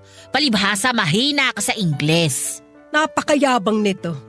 Huwag mong minamaliit ang Ingles ko ah. Hindi mo nga alam ang ibig sabihin ng I'm home eh. I'm home, ibig sabihin nandito na ako. Mali, sabi home eh. Ibig sabihin, nasa bahay na ako. Mga lola, pareho namang tama. Kaya wag na kayong magtalo. Akin na yung bag mo, ako na maglalapag. Ako na po. Maupo ka, huhubarin kong sapatos mo. O eto ng tsinelas mo. Kaya ko na po. Hindi, akin na yung bag mo. Maupo ka. Ikaw bruha ka talaga. Paano niya maiaabot sa akin yung bag kung pinapaupo mo? Eh bakit kasi hindi mo kunin agad yung bag? Ang dami mong cheche boreche. Oh, nasa na yung bag mo, Philip? Bakit nakatsinelas ka na? Ang dami ko pong nagawa habang nag-aaway kayo. Natapos ko na nga po ang assignment ko eh. Ha? Ganun kami katagal nag-away? Ikaw kasi mahadera ka. Ayan, hindi ko tuloy nahubad ang sapatos ng apo ko. Okay na mga lola, mag-relax na kayo. Ikukuha kita ng tubig. Tubig lang. Ako apo, nagtimpla ako ng juice. Pagod yung apo ko tapos juice? Mali yan. Mas nakakauhaw ang juice, dapat tubig lang. Juice dapat. Nakainom na po ako. Sandali pa lang kami nag-aaway ah. Kita mo yan? Hindi ko na naasikaso ang apo ko dahil sa ginagawa mo. Ginagawa ko? Bruha! Dalawa tayo, bakit ako lang ituturo mo? Pwede po ba maupo muna tayong tatlo para makapagpahinga? Papaypayan kita, apo. Binuksan ko nga yung electric fan, papaypaya mo pa. Baliw ka ba? Kung gusto ni Lola Juliana na paypayan ako, sige po, paypayan niyo ako. Be! Pahiya ka no! Electric paning kita dyan eh. La! Yak kasi! May niluto kong ginatanin, kukuha ba kita? Mamaya na po la. Ako magugustuhan mo yung tuyo na niluto ko. Tuyo! Merienda, tuyo! Nako. Impacta, syempre may kasamang masarap na champurado yon. Mas masarap ang ginatan dahil pinaghirapan. Ang daming sahog. Eh ang champurado, magpapakulo ka lang ng malagkit tapos lalagyan mo ng kokwa tapos yun na yun. Palibhasa, hindi mo alam ang mas magandang pagluluto ng champurado, kaya masyado kang ignorante. Sinong ignorante? Sino ba kausap ko? Eh malay ko sa'yo. Madalas kitang nakikitang nagsasalitang mag-isa eh, para kang hunghang. Naku naman, ipapasa pa sa akin. Ikaw nga dyan eh, ewan ko kung sino kausap mo dun sa hardin. Natural, yung mga halaman. Sinagot ka. Natural, hindi. O sino ngayon sa atin ang hunghang? Eh, sumusobra ka ng matanda ka ha? Lola, tama na yan. Ikaw ang sumusobra! Sige, sobra ako. Kasi kulang-kulang ka. Lola, tama na po yan. Kulang-kulang ako? Pwes ikaw buwang! Please, tama na po. Halika, doon sa labas. Ayoko makita ng apo ko kung paano kita lalamukusin. Tara! Doon tayo sa labas na makita mong hinahanap mo! Wala akong hinahanap. Halika na! Tama na po. Papadudot ang plano ko na magdrama ay natuluyan na. Itinakbo ako sa ospital kasi hindi ko mapigilang umiyak at parang naninigas ang katawan ko. Kaya nag-alala ang mga lola ko. Pagdating sa ospital ay pinagpahinga ko ng doktor sa ER. Kinausap ni Doc ang mga lola ko na hayaan muna ako mag-isa para makapagpahinga. Tinanong sila ni Doc kung may nangyari ba na ikinatakot ko o sitwasyon na medyo nakakatroma. Hindi alam ng dalawang lola ko ang mga sasabihin saka sinabi ni Doc. Nag-nervous breakdown daw ako. Baka daw nagkasabay-sabay ang stress. Kaya ako nagkaganon. Tahimik pa din ang mga lola ko saka sila iiwan ng doktor. Ilang sandali lang ay ayun na, nagsimula na naman sa maliit na sisihan. Hanggang sa lumaki na. Hanggang sa nag-away na naman sila hanggang sa lumakas ang boses nila. Nakahiga ako pero parang may nadidinig ako na naging dahilan kaya napahiyaw ako ng malakas. Naisigaw ko ang lola tapos biglang tumahimik. Inakala ko na nasa isip ko lamang ang nadinig kong bangayan kaya natulog na akong muli. Ilang sandali pa ay tahimik na nag-usap ang dalawang lola ko at nangako sila sa isa't isa na hindi na sila magtatalo. Hindi na sila magsisisihan at lalong hindi na magbabangayan para sa akin. Ilang minuto pa ay bumalik ang doktor at ipinatawag naman sa nurse ang mga lola ko na nakaupo sa magkadikit na stainless na upuan sa labas ng ER. Pwede na silang pumasok. Kitang-kita ko na hindi alam ng dalawa kong lola kung paano ako kakausapin. Alam nilang silang dahilan kung bakit ako nagkaganon. Kaya kitang-kita na nag-guilty sila, Papa Dudut. Sabay na humingi ng tawad ang dalawa dahil nagkasabay ay nagkatinginan sila. Akala ko ay mag-aaway na naman pero nagturuan lamang sila kung sino ang unang magsasalita. Hindi ako makapaniwala, Papa Dudut, pero parang sumigla ang pakiramdam ko nang makita ko ang eksenang yon. Napakahinahon nila sa isa't isa at para bang nagkasundo na para bang isang malaking himala, Papa Dudut. Barangay Love Stories. Barangay Love Stories. Papa Dudut, pinauwi na din naman ako ng doktor. Noong araw na yon matapos ako makapagpahinga. Sinabihan nga lang ako na huwag na munang magpagod kaya sinabi na mag-absent na lamang muna ako sa eskwelahan. Gusto ng dalawang lola ko ang sinabi ng doktor para rin daw mabantayan nila ako. Pero ang hindi nila alam ay mas masaya ako sa mga nangyayari. Kasi maoobserbahan ko naman kung talagang magkakabati na sila o hindi. Kung sa regular na araw ay alagang-alaga ako ng mga lola ko, noong mga oras na yun ay mas sobra pa ang pag-aalaga nila at parte ng pag-aalaga na yon ay ang hindi nila pag-aaway. Kapag nakakalimot sila at malapit ng mag-away ay magkukunwari akong uubo, saka sila matitigilan at matatauhan. Para silang may split personality dahil bigla silang babait sa isa't isa. Kapag may kailangang gawin para sa akin ay nag-uunahan sila. Pero kapag malapit na namang magkapikunan ay uubo lamang ulit ako at saka naman sila magtuturoan na yung isa na lamang ang gumawa. Kahit na gano'n ay masaya ako dahil mabibreak na yung record at mahigit isang araw na silang hindi nag-aaway. Hindi ko nga po alam kung tama ba na na-ospital pa ako para ma-achieve ang peace and harmony sa bahay. Pero noong nasa kwarto na ako ng bahay namin ay parang may nadidinig nga ako na ingay sa labas. Pinakinggan ko ng maigi. Parang may nagtatalo. Kaya dahan-dahan akong buwaba ng kama at lumakad. Ingat na ingat ako na makagawa ng ingay. Yung mga paa ko ay hindi ko alam kung paano ko iaangat kasi kada hakbang ko ay lumalangit-ngit ang sahig sa loob ng kwarto. Palakas ng palakas ang ingay sa labas habang palapit ako ng palapit sa pintuan. Nang matapat ako sa pinto ay dinikit ko ang tenga ko roon. Dinig ko na may nagtatalo, kaya lang noong hawakan ko ang doorknob at bigla kong binuksan ang pinto ay nagulat ako na biglang nawala ang ingay. Tapos ang eksena na ang aking nakita. Biglang naglilinis sina Lola Juliana at Lola Aurelia, Papa Dudut.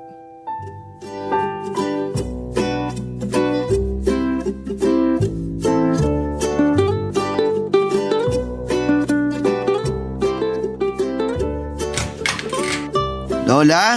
Ano yon, apo ko? Parang may nag-aaway kasi kanina eh. Ha? Wala naman ako narinig. Naglilinis lang ako dito. Para po kasing may nagsasagutan.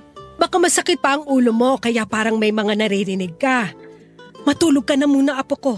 Mamaya ipagluluto kita ng sopas. Yung lugaw, tikman mo mamaya. Madali lang lutuin yun. Sige po, papasok na po muna ako. Oo, apo ko. Magpahinga ka na muna. Tawagin mo lang ako kapag may kailangan ka. Ako na lang ang tawagin mo. Maraming ginagawa ang Lola Aurelia mo eh. Wala akong ginagawa. Ikaw nga ang abala eh. Ako? Wala lang ako magawa kaya ako ginagawa ito. Naku, ito naman nagmamaang-maangan pa.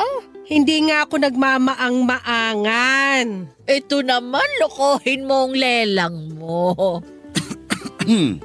Nag-aaway po ba kayo? Ay hindi! Napakaganda nga ng Lola Aurelia mo. Hindi, mas maganda ka. Hindi! Ikaw ang mas maganda. Ikaw nga. Alam nyo, parang nag-aaway na naman kayo. Hindi! Sana nga. Okay na kami, kaya magpahinga ka na. Di ba, Oring? Ay, oo naman. O sige na, Apo. Huwag mo nang pagurin ang sarili mo. Nandito lang kami. Di ba, Huling? Tama. O sige na, Apo, pasok ka na sa kwarto mo. Sige po.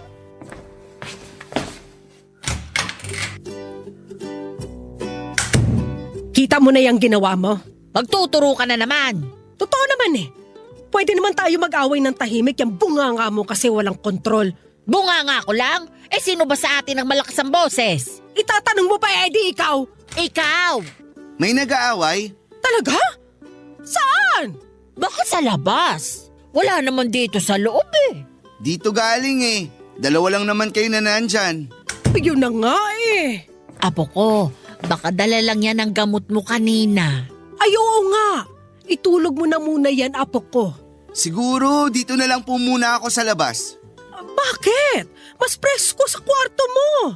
Saka mas tahimik doon. Mas makakapagpahinga ka ng maayos. Bakit po? Maingay po ba dito? Ha? Wala? Dito na lang po muna ako para mabantayan ko din po kayo. Babantayan mo kami? Bakit? Ayaw niyo po bang mabantayan ko kayo? Hindi naman. Kaso paano ka makakapagpahinga kung nagbabantay ka? Huling, siguro hayaan na lang natin ang apo natin. Kung gusto niya dito magpahinga, hayaan na natin siya. Sige po, dito lang po ako sa sopa. Hindi niyo po ba itutuloy ang ginagawa niyo kanina? Ha? Hindi naman kami nag-aaway kanina. Oo, apo, walang away. Wala naman po akong sinasabing nag-aaway kayo. Yung paglilinis niyo po kanina ang sinasabi ko. Oo nga. Ikaw kasi eh. O bakit ako? Alangan namang ako. Sino pa ba? Bakit hindi mo muna tignan ang sarili mo? Nag-aaway po ba kayo? Hindi, apo. Heto, maglilinis na. Papadudot, buong maghapon pong nandun ako. Binentihan ko po sila at hindi sila nagbangayan. Para silang magkapatid kung magbigayan. Hindi sila nagsasapawan at hindi nagsisisihan. Sa loob po ng maraming taon na kasama ko sila at nag-aaway sila. Sa unang pagkakataon po ay walang away na naganap ng mga oras na yon. Tahimik ang bahay, ang dating mga lobo ay naging mga maamong tupa. Pero nakakatakot din po noong narinig ko silang nagpupurihan kasi hindi po ako sanay. Pero naging positibo ako, sabi ko sa sarili ko sana'y magtuloy-tuloy na ang ganon. Wala nang kontrahan, wala nang awayan na mangyayari. Inalagaan nila ako buong maghapon at hindi lang po dahil sa magkatulong sila sa pag-aalaga at pag-aasikaso sa akin kundi dahil na rin po sa masaya ako sa nakikita at nararanasan ko. Kinabukasan ay ganoon pa rin ang sitwasyon, nagulat pa sila nang makitang nakabihis na ako. Sinabi ko na papasok na ako dahil po maayos na ang pakiramdam ko. Salamat sa kanilang dalawa. Pinigilan pa nila ako at sinabing magpahinga pa raw ako. Gusto rin sanang magpahinga na lamang kaso kailangan ko nang pumasok dahil malapit na ang finals. Baka masyado akong maraming malampasang leksyon. Kaya wala na ring nagawa ang dalawang lola ko kundi ang pumayag. Ang daming pabaon ng dalawa, akala ko nga po ay magpipiknik ako eh. Nabura ang agam-agam ko sa dalawang lola ko dahil ramdam ko na tuloy-tuloy na ang kapayapaan sa loob ng aming bahay.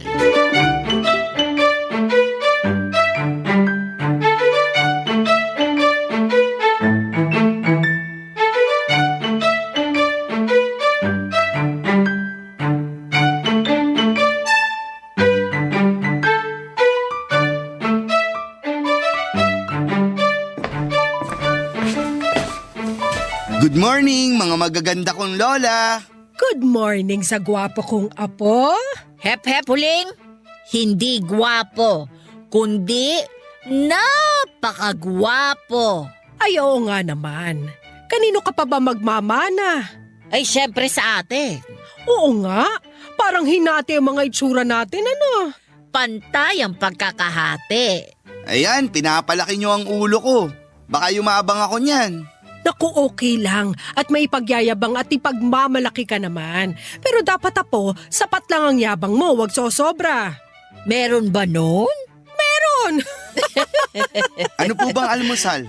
Nagluto ako ng longganisa. Ako tosino. May fried rice. Yung sa akin, Java rice. Wow! Ang sasarap naman ng hinanda nyo. Nagtimpla ako ng pineapple juice at mango juice para may pagpilian ka. Ako naman nagtimpla ng orange at guava juice. Mamili ka na lang kung anong juice ang gusto mo. Paghalu-haluin po natin ang 4 na juice. Paghalu-haluin? Opo, para maging 4 seasons juice siya. Ganon ba yon? Opo, para matikman ko ang lahat ng tinimpla nyo. Na siguradong masarap yan kasi puno ng pagmamahal. Teka, pagtitimpla kita ng kape, ano bang gusto mong kape, apo ko? Kahit ano po. Magtitimpla sana ako ng mainit na tsokolate. Ay, okay yan, Lola. Magtsotsokolate ka na lang? Pareho po. Paghahaluin mo rin? Opo. Ano nang tawag doon? 2 seasons? Hindi po. Yung tsokolate, pwedeng lagyan ng kape para maging mocha. Ay talaga ba, apo ko? Ay, napakatalino talaga ng apo ko. Kasi nga mana sa akin. At sa'yo. Akala ko nakalimutan mo eh. Pwede ba yun? Para kang mantsa sa puting damit. Anong ibig sabihin nun? Walang masama Ang ibig lang sabihin ganung kakakapit kaya hindi ka pwedeng makalimutan. Oo nga. Aalis na po ako. O tapos ka na? Opo. Baka hindi ka pa busog. Lola, ayan nga oh. Naubos ko lahat ng hinanda nyo. O sige, mamayang hapon igagawa kita ng banana Q. Ako naman magluluto ng turon. Sige po, mamaya pag uwi ko. Bye mga lola ko. Hihintayin ka namin. Mag-ingat ka ha. Opo, bye po. Ang hirap. Oo nga. Ramdam na ramdam ko ang pagka-plastic mo Mas lalo naman ako. Halatang sinungaling ka kahit nung bata ka pa lang. Ikaw nga bitbit mong pagiging sinungaling sa edad mo Mas sinungaling ka. Ikaw kaya? Kumain ka, Auring. Ay, salamat, Huling. Ikaw din. Nandiyan ka pa pala, apo ko. Bigla kang napabalik dito sa bahay, apo. Opo, may nakalimutan po ako Nakalimutan ko pong magmano sa inyo. Mano po. Kaawaan ka ng Diyos. Kaawaan ka ng Diyos. Sige po, alis na ako. Bye mga lola. Nakaalis na ba? Malamang. Wala na akong nadidinig Mag-aaway pa ba tayo? Mamaya na lang tinatamad na ako. Ako rin, sa totoo lang. O siya. Papa Dudut ang hindi alam ng mga lola ko na alam kong hindi pa naman talaga sila okay. Pero masaya na rin ako dahil at least pagkasama nila ako ay hindi sila nag-aaway o nagtatalo o nagpapaligsahan sa lahat ng bagay. Nakakalabas kami ng masaya, isa kaming small happy family. Pero may napansin ako na lihim kong inalam kung tama ang hinala ko. Hindi nila alam na sinusubaybayan ko sila sa bahay. Kahit wala ako ay hindi sila nagtatalo, kahit sila lang dalawa ay walang parinigan. Sa totoo lang, pag lumalabas kami ay nagtutulungan sila sa lahat ng bagay. May mga oras pa na pag nakaupo kami at nagkwekwentuhan ay nagjo-joke sila tapos ay biglang magtatawanan. Hindi ko maintindihan yung joke nila pero para hindi masira ang moment ay tumatawa na lamang ako kunwari sa bawat joke na bibitawan nila. Ingat din po ako sa mga sinasabi ko kasi natatakot ako na may masabi na pwedeng matrigger ng galit nila. Pero nang dumating po ang oras na sabihin ko sa kanila na may nililigawan na ako ay parang may nangyari na naman. Una hindi sila nagsasalita pero halatang hindi nila gusto ang sinabi ko. Tapos nag-usap pala sila na hindi nila gustong magka-girlfriend ako. Pero nang masabi ng bawat isa ang kanya-kanyang dahilan nila ay doon na nagkaproblema. Umiral ang mga sinaunang ugali nila. Si Lola Juliana ay ayaw akong magka-girlfriend dahil masyado pa raw akong bata. At si Lola Aurelia naman dahil sa makalumang ugali ng pagreto. May gusto na pala itong babae para maging girlfriend ko, Papa Dudut.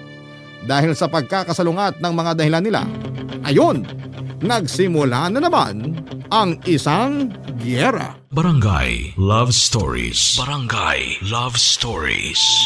Ayun na naman po, Papa Dudut, nagtatalo na naman sila. Pilit pa rin nilang itinatago sa akin pero nabigla sila nang mahuli ko silang nag-aaway. Una ay nagmamaang-maangan pa ang dalawa pero huling-huli na sila kaya mapipilitan silang umamin na nag-aaway nga sila. Ang sumunod na inalam ko ay ang dahilan kung bakit sila nag-aaway. Ayaw pa uli nilang aminin ang dahilan pero napilit ko sila na umamin. Nagulat ako na pareho sila ng sinabi, Papa Dudut, na hiwalayan ko raw ang babaeng minamahal ko. Nagulat ako sa mga sinabi nila pero nagtaka rin ako na pareho sila ng gusto pero nagtatalo. Doon ko nalaman ang mga dahilan ng bawat isa, Papa Dudut. Mahal ko ang babaeng pinag-uusapan nila kaya ipinagtanggol ko siya sa mga lola ko at sinabi na mabait na babae si Mean. Ayaw pa rin ang dalawa matapos kong ipaliwanag sa kanila. Nagpapatuloy ang pagkatalo nila hanggang sa mag-walk out ako nang hindi nila namalayan. Natahimik na lamang sila nang mapansin na nawala na ako. Pero kalaunan ay nagpatuloy na naman ang away. Hinayaan ko na lamang sila kasi para sa akin ay maiintindihan nila ako pag nakilala na nila si Mean ng personal. Kasi may gagawin silang hindi maganda, Papa Dudut. Magkahiwalay nilang pinuntahan si Mean. Si Lola Juliana ay kinumpronta si Mean at sinabing hiwalayan daw ako dahil sinisira daw ni Mean ang kinabukasan ko. Marami daw pangarap para sa akin si Lola Juliana. Si Lola Aurelia naman ay pinuntahan si Mean at kinumpronta rin po ito.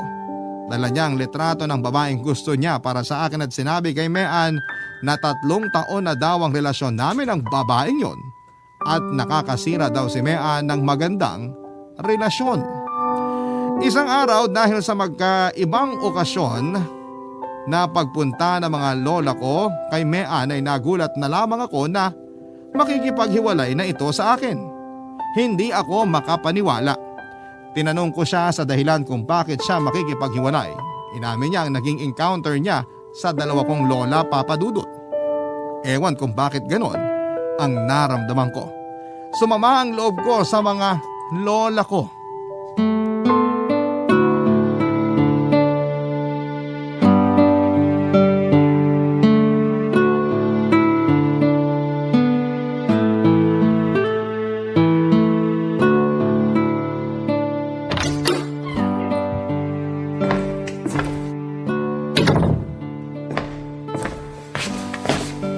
Apo ko! Nandiyan ka na pala! Itong si Huling talaga. Kitang-kita naman na nandyan na siya. Oo nga naman, Auring, ang talino mo talaga. Ay, mas matalino ka. Talaga! Hindi mo ako pupurihin. Mamaya na. Apo, kumusta ang araw mo? Ako nandito lang sa bahay, naglaba ako. Ako na malansya. Mamaya maglilinis ako ng bahay. Ako maglilinis ng bakuran. Ikaw, Apo, anong ginawa mo? Auring naman. Siyempre galing eskwelahan niyan kaya nag-aral siya. Ang talino mo talaga. Salamat. Hindi mo ako pupurihin. Maya-maya na. Kakapuri ko lang sa'yo. Mamaya na nga. Hindi mo ba napapansin ang apo natin? Oo nga, Apo ko. Bakit ang tahimik mo? Ang dami na naming sinabi tapos wala kang imik. Bakit, Apo ko? May masakit ba sa'yo? Gusto mong dalhin ka na namin sa ospital? Tara na, Huling. Magbihis ka na. Hindi ko po kailangan ng ospital. Ay, salamat nagsalita ka rin. Bakit ka ba tahimik? Huwag na kayo magpatay mali siya. Alam ko na.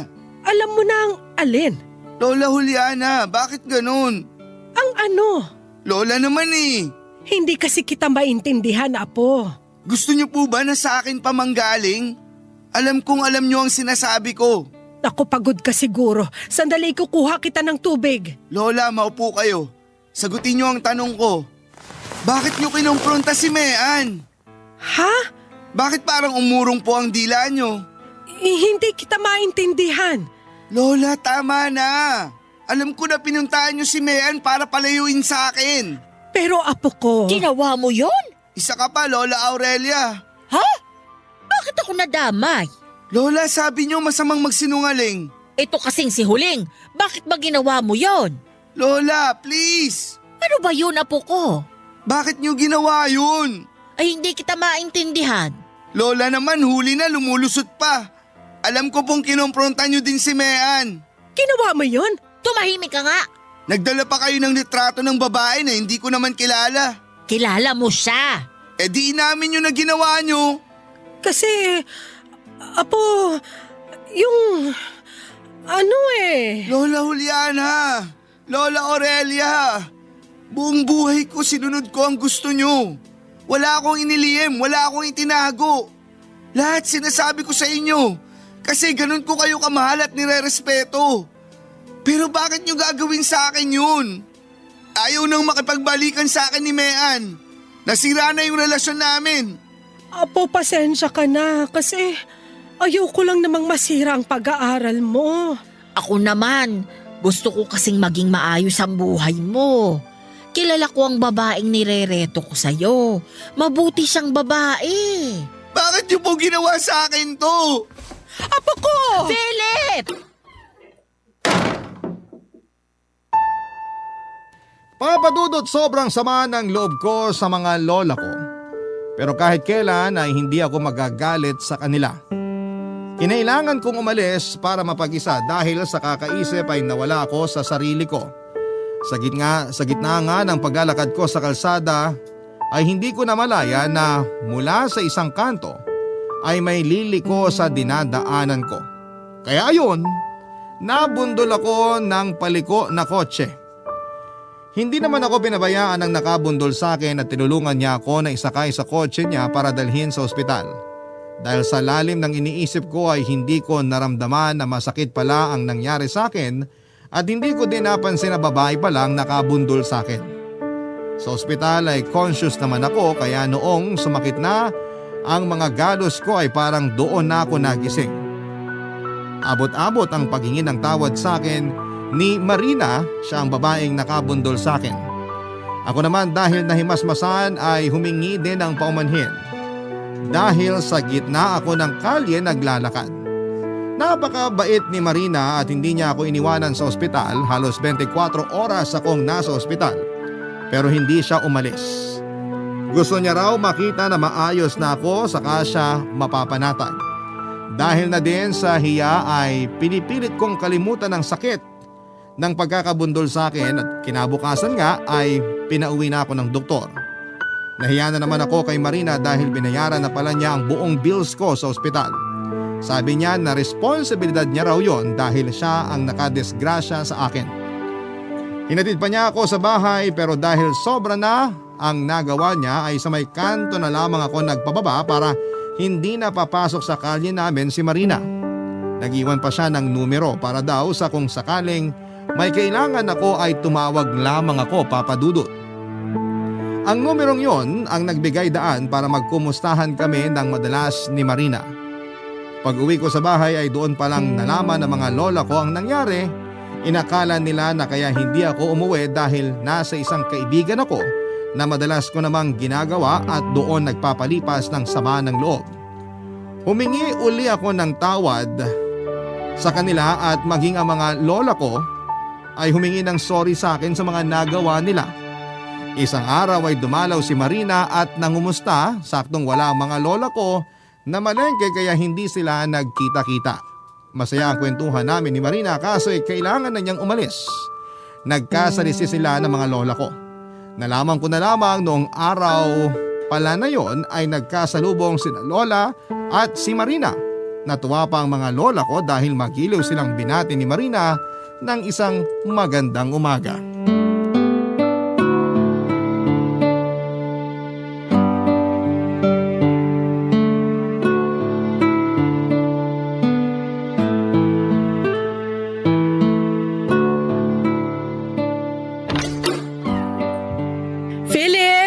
Nandito na kami!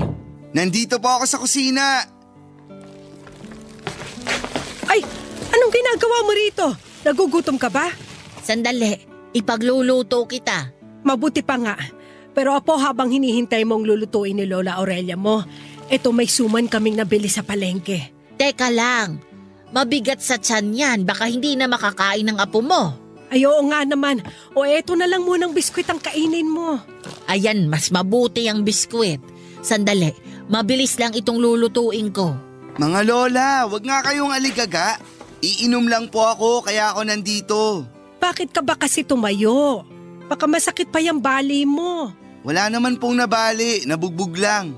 Maayos na po ako. Sigurado ka ba? Nakasalang na yung kanin. Antayin na lang natin. Kumusta na ang pakiramdam mo, Apo? Maayos na po ako. Bakit ganyan ang itsura mo? Po? Oo nga. Bakit parang nakadikit yung ngiti sa mukha mo? Ito po bang ngiting ito? Dahil po sa dalawang dahilan. Dalawang dahilan? Kahit isa wala akong maisip, dalawa pa.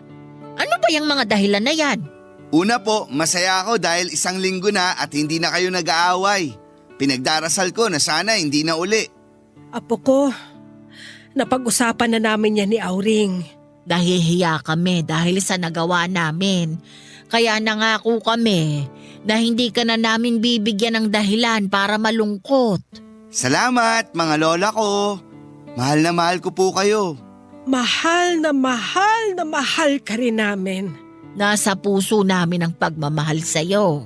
Salamat po mga lola. Alam mo, pinuntahan namin si Mean. Po? Kailan? 3 araw na ang nakakalipas. Noong umalis kami at nagsimba, doon kami tumuloy. Bakit niyo po ginawa yun? Akala ko po ayos na tayo. Huminahon ka, apo ko. Hindi kami nang gulo. Kinausap namin siya, inamin ang katotohanan at humingi ng tawad sa kanya. Ginawa niyo po yun? Oo. Patawarin mo kami, apo ko. Oh, bakit naman po? Maganda nga po ang ginawa niyo eh. Kaso ayaw nang makipag-ayos ni Mean. May bago na daw siyang manliligaw. Hayaan niyo na po yun. Okay lang. Okay lang? Opo, masaya na rin po ako para sa kanya. Ay, salamat, apo ko, at hindi ka nagalit. Ay teka, ano ba yung isang dahilan ng mga ngiti mo na yan? Bago po yung dahilan, gusto ko po munang sabihin na galing dito si Marina. Marina? Sinong Marina? Yun pong nakabundol sa akin.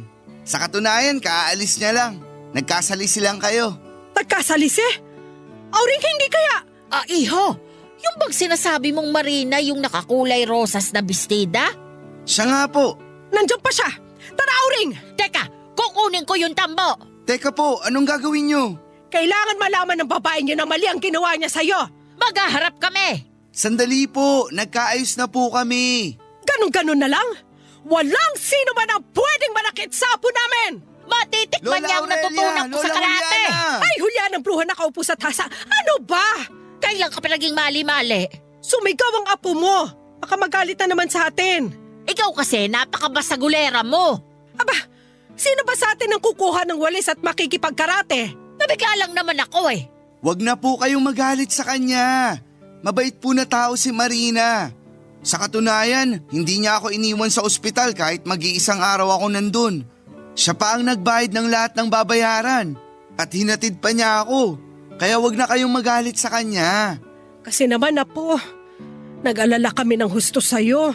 O ayan ka na naman. Mamaya madadamay na naman ako. Nabigla lang, Auring. Uminahon ka kasi. Tama na po yan. Yun lang po ang pakiusap ko. Huwag niyo na pong awayin si Marina. Makakaasa po ba ako, mga lola? Oo, apo. Salamat po!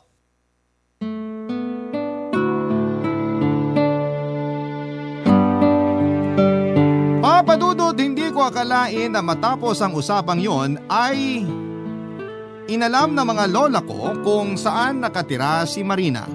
Ang dahilan po ay para puntahan nila. Natunto nila kung saan siya nakatira pero hindi gaya nung una na magkahiwalay silang nagpunta kay Mean. Nung araw na yon ay tag team sila. Full force po ang pagsugod nila kay Marina. Mabuti na lamang po ay hindi gaya ng dati ang pakay nila kundi kabaligtaran. Nang malaman nila na si Marina ang isa sa mga dahilan ng mga ngiti ko ay pinadrino at ibinida ako ng mga lola ko kay Marina.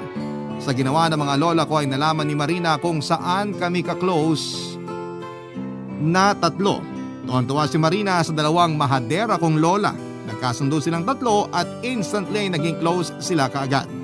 Lalo palang gumaan ang loob sa akin ni Marina nang malaman niya na mahal ako ng mga lola ko. Hindi nga nagtagal ay mas marami pang beses nanligaw ang mga lola ko kesa sa akin. Napasagot ko si Marina at naging kami. Sa pagkakataon na yon ay hindi ang katawan ko ang nabangga niya kundi ang puso ko. Ang mga lola ko ay masayang masaya dahil feeling nila ay nadagdagan sila ng apo. Kaya para silang special forces na security kung magprotekta sa relasyon namin ni Marina. Para sa kanila ay walang pwedeng sumira sa relasyon naming dalawa. Papa Dudut, nakalipas na ang 2 taon.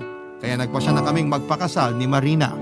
Dagdag sa saya ko na nakauwi ang mga magulang ko para makasama sila sa isa sa napakahalagang araw ng buhay ko. Ang kasal namin ng aking napangasawa. Ang mga magulang ko ang kasama ko naglakad sa simbahan patungo ng altar. Siyempre hindi pwedeng walang papel ang 2 lola ko, kaya tuwang-tuwa sila nang nagawin na naming forever ang kaligayahan nila nang silang dalawa ay maging flower girl. Papa Dudut, maraming salamat po sa pagbibigay ng daan sa aking kwento at umaasa ako na marami pa kayong maitampok na kwento sa Barangay Love Stories. Mas magpalain kayo ng poong may kapal. Ang inyong forever kapuso at kabarangay, Philip. Nagustuhan ng iyong napakinggan? Ituloy yan via live stream sa www.gmanetwork.com/radio. Barangay LS 97.1